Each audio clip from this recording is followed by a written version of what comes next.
Nongeye kubaramutsa ndabipfuriza amahoro meza, amahoro mu ngo zanyu, amahoro iwacu, amahoro mu bihugu vyacu, amahoro mu karere kose. Nk'uko nabivuze mu kiganiro giheruka, iyi shene nayihariye kuvuga ibintu vy'amahoro, ibintu vy'ihumure, ibintu vy'ituze, kuko aho tugeze nibaza ko ariyo nzira ishoboka izodushikana ku buzima bwiza mu bihugu vyacu.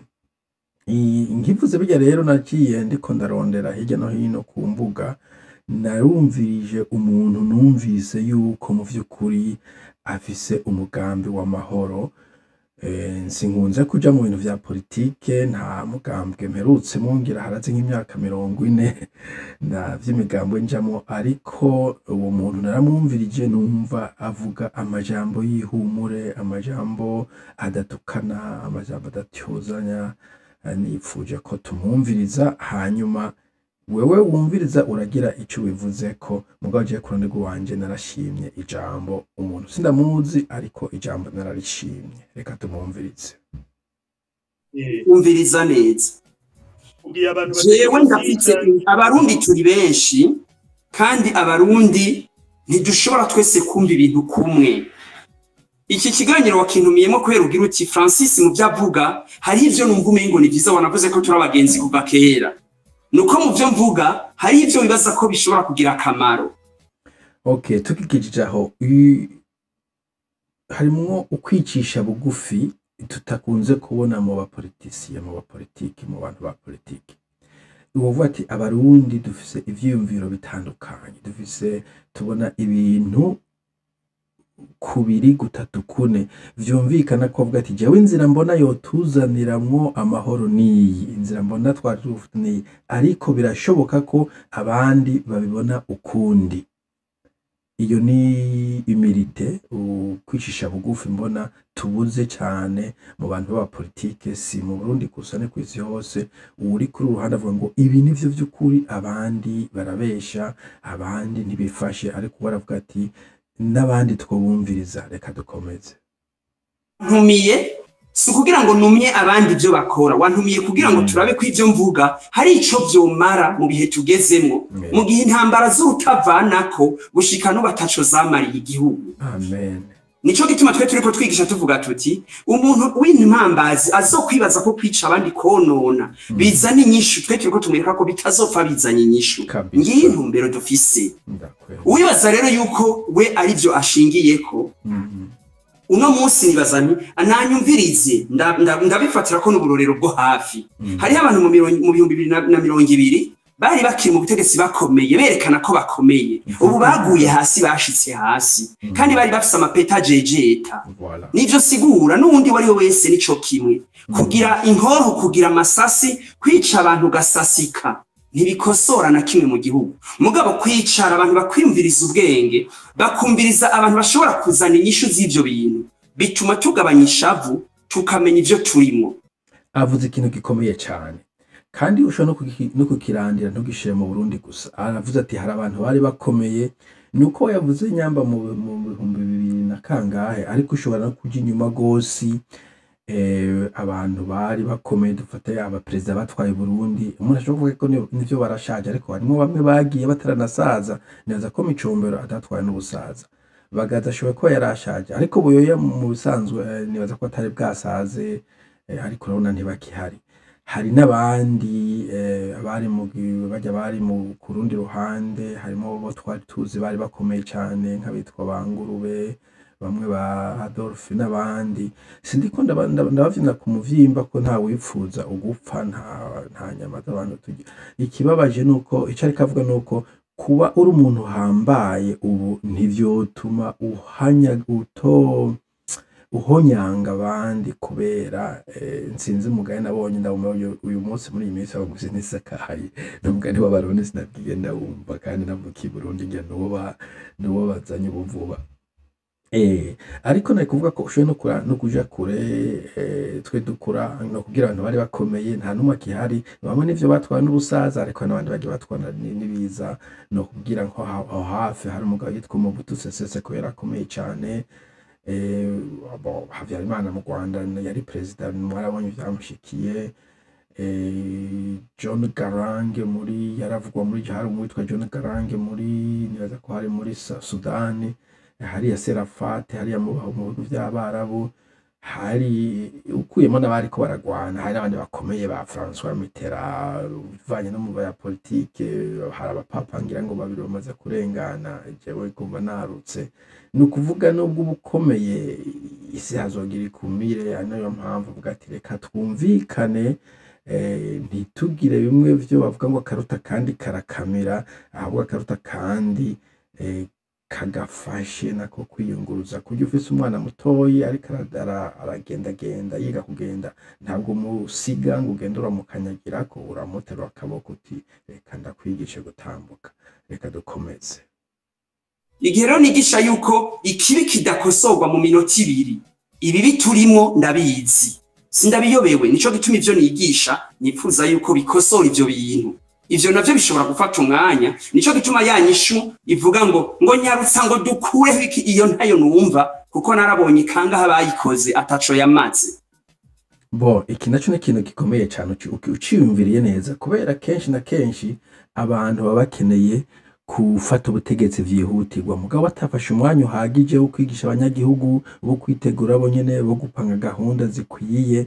Ugaca usanga niyo bagifashe bimwe bahora bavuga ngo ushaka kuronka ingoma, mugabo aho uyivugiriza hakaba hariho ikibazo, ugasanga ntaco bifashije, nta karusho kahabaye, usivye gusa ko hahindutse abatwara. Ariko bavuga ati reka tugendane ubwitonzi, twigisha abantu bwa mbere na mbere, babanze bamenye ivya politike, bamenye kwihanganiranira, ari umupolisi amenye kubahiriza ubuzima bwa kiremwa muntu, naho yoba ari umuntu w'amafuti, burya umuntu afashwe n'ikosa n'icyaha, n'umuntu yagiriwe n'icyaha harimwo ivyo bita droit mu gifaransa, droit uvuga igifaransa cyo hejuru canke right mu congereza, uburenganzira abafise ntabwo abaca b'igikoko kubera ico. Hanyuma rero nje ndamugereranya n'umuntu bita Abdoulaye Wade muri Senegal, sinzi ko bavuga Wade canke Wade, kidemi cyo mu Senegal ntacyo nzi, ariko uravye muri kahise kiwe yatanguye politike ngira ngo nko mu myaka ya independence hamwe n'abasengoro mu za 60, mu za 70 niho yatangura kuvuga ko agiye gutanguza umugambi wiwe, ariko hafashe imyaka hafi 30 irenga kugira ngo ashike ku butegetsi.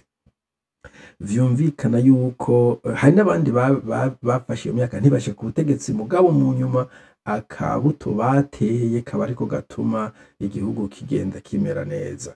Nje nibuka kandi n'undi mugani w'Abongereza avuga ngo abagabo beza cyangwa umugabo mwiza atera igiti azi yuko atariwe azocugamamwo. Urumva, ugatera igiti ufise nk'imyaka 60, 70, 80, uzi yuko hasigaye imyaka mikeyi ngo usezere, ariko uvuga uti kiti abana banje abuzukuru banje nibo bazocugamamo. Niyo mpamvu imwe yatumye mvuga ni uyu mugabo uwo mumvirizo umenga arafise ijambo mu by'ukuri. Reka dukomeze.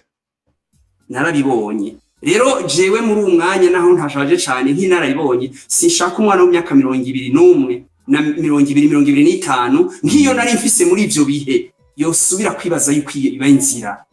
Nico ndiko ndaharanira kandi ndagifitiye uburenganzira, mu gihe abandi bose bibaza yuko gukomeza urwanko, gukomeza kuvuga abandi yuko ari abacankaraba, ivyo onye nzoguma ngwana nerekana ko turi abarundi kandi ko twese twifuza bimwe kugira ngo iki gihugu kimererwe neza. Abipfuza rero yuko gisambuka canke kibi c'abahutu gusa canke c'abatutsi gusa, abo onye bavuze nzo kwa mafata ijambo kugira ngo nanje ngarure abandi ku bwenge.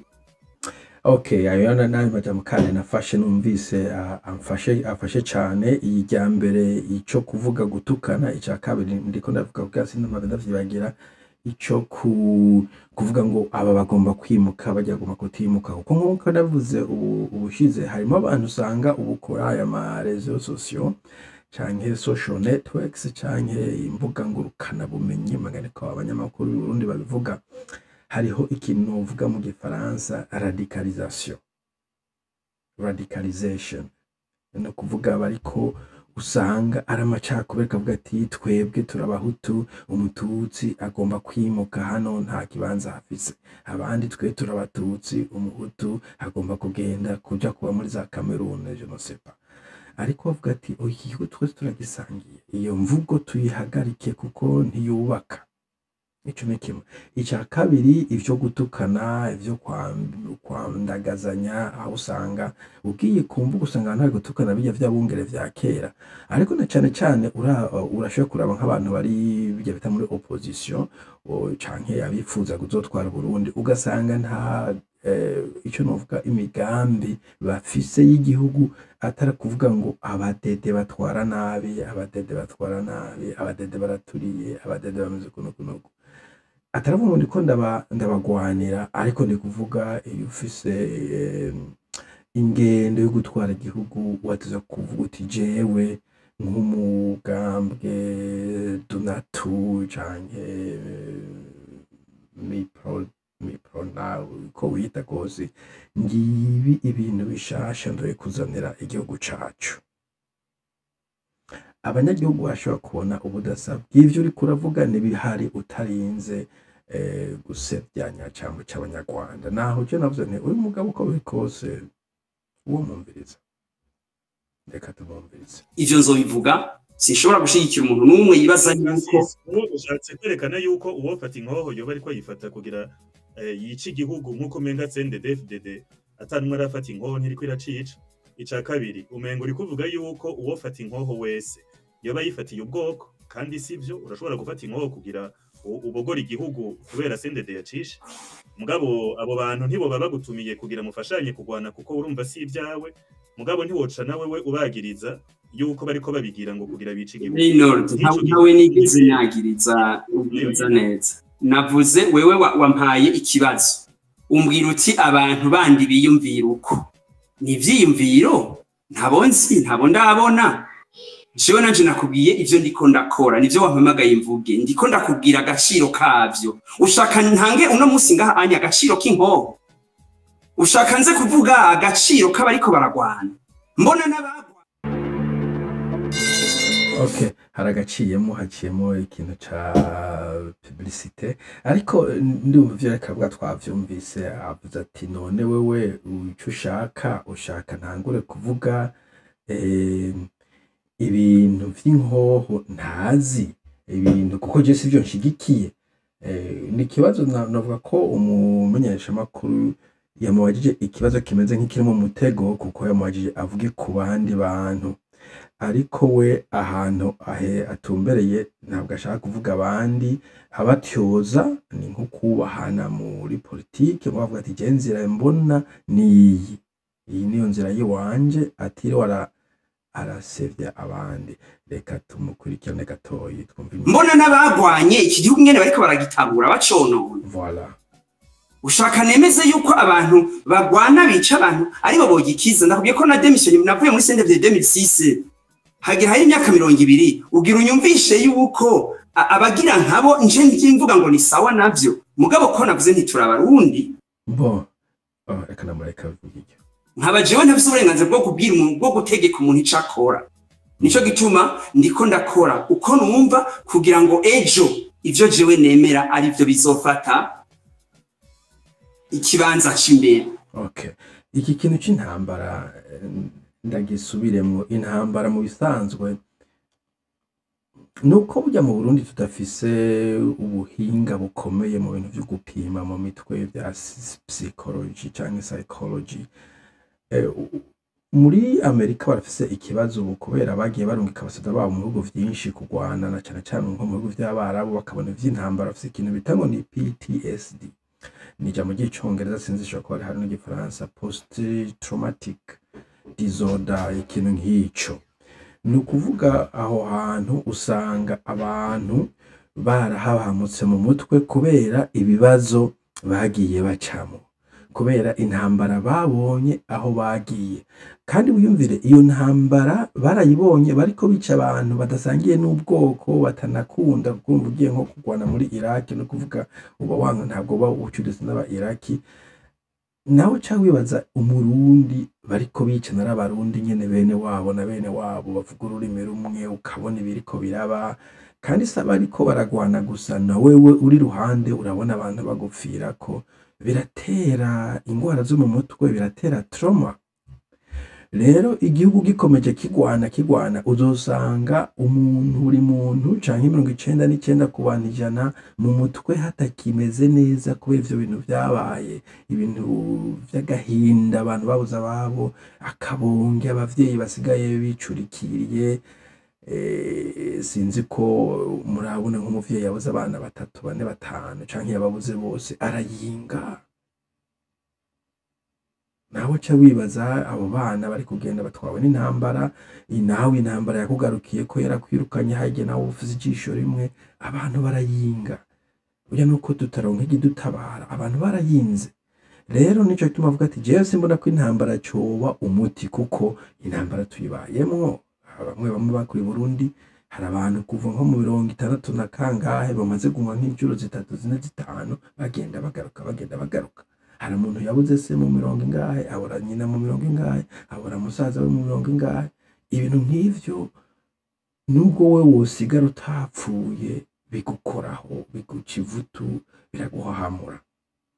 Arituma umuntu avuga ikintu c'amahoro, sinzi ko wakurikiranye nk'abajya ba Gandhi, bajya ba Martin Luther King bakuye akita no violence, bafise ikibanza kinini muri histoire yo kwisi gusumvya abahisemo kugwana. Dukomeze kuko abafise ivyo bagwanira saba mbere sinaba kabiri, bariho benshi bagwanye. Abantu rero muri iki gihugu benshi washaka baja no ku rugamba sinabo baba bavyiyumviriye, abavyiyumvira babashira imbere bo ntibigera bagwana. Jewe Francis ndi mu ba concepteur. Okay, amasaha sinorenza iminota 20 ungeze ku minota 16 hafi 17. Reka mvuge kuri iki cyane cyane agenda kivuge ko abajene banyumvirize cange zaonje ngene. Narabaye mu Burundi, narabaye hirya Burundi gatoyi, hariho abantu baba député, abashingwa amateka bazumva kuvuga ngo mbega sha ico gihe marangire muto no ko nko mu myaka 20, mbega we kuteja kukigwanira. Uvuze kugiye hanze kuko uteja kugwana ku rugamba, turabakeneye. Mugabo uwo mu député ubwa mbere na mbere ho arindiriye ko mu Rwanda muheze kugwana, atahe afata igiti ciwe abeho neza. Wowe uri umunyeshuri, amashuri bataye hagati, uzocubiki niba bataguciye ukuguru, niba batakumenya ijisho, niba utapfuye, uzoba umuntu usanzwe, amashuri yarananiranye ntacyo uzomara. Ariko sico gusa, abo bantu abana babo bari mu Bubirigi, bari mu Bufaransa, bari muri za Canada, bari kwiga mon frère. Mugabo umwana wa Murundi Nyarucari ngo wegenda uje kukurara mu myonga, urya inzoka n'ibikere. Bon, nico avuze numvise naco gifashe. No tumira n'umuntu ugwaruka imbere yuko akurikira inzira yo kugwana, ko yobanza kwiyumvira ico ngicyo mbese ujya mu ntamutumye umwana wiwe bari kumwe ku rugamba hamwe n'ibindi. Ariko ahanini intambara itera induru, intambara irahekura abavyeyi, intambara irahekura igira abapfakazi, ivyara imfuvyi nyinshi, ariko n'abarokotse usanga barahahamutse. Nuko kandi bitera urwanko, kuko urumva unakomekiye se nawazokwanka, nakwicira umwana ntamugume muri yo cycle de violence. Rero kugihagarika nuko hoboneka abantu nk'uyu mushinga ntahe umenga yitwa Francis Rohero, umenga yaramaze imyaka muri politiki, ndamwumva ngo ni umu independent, ibintu kumbure bitakunzwe kumenyera mu Burundi, ariko naza ko ariyo mpamvu bimunanira ko aronka umugambwe aje mu kora imigambwe ibiri kiravuga ngo twe tugomba kugwana, twe tugomba gukomera abandi, twe tugomba kugira ibingibi, akabona amenga ntibahuje. Anyway, nashaka kuvuga numva ari message dope, ya message ya Martin Luther King, ya message ya Gandhi yo kugwana intambara itagiramo gusesa amaraso, hanyuma Burundi bukazokogorora, kuko niyo nzira yonyene ishoboka. Izi nzira zose twarazigerageje, ico javyaye twarazibonye. Nuko rero naho ngejeje jewe niba mufise ico mwiyumvira musiga amakomantere, hanyuma mushaka ko dukomeza kurwanira ubumwe mu kwiyabona subscribe, dukomeza kuganira, nibaza ko bizogenda neza, ntawe utanga Imana kwihebura. Nuko mugira umunsi mwiza, bye.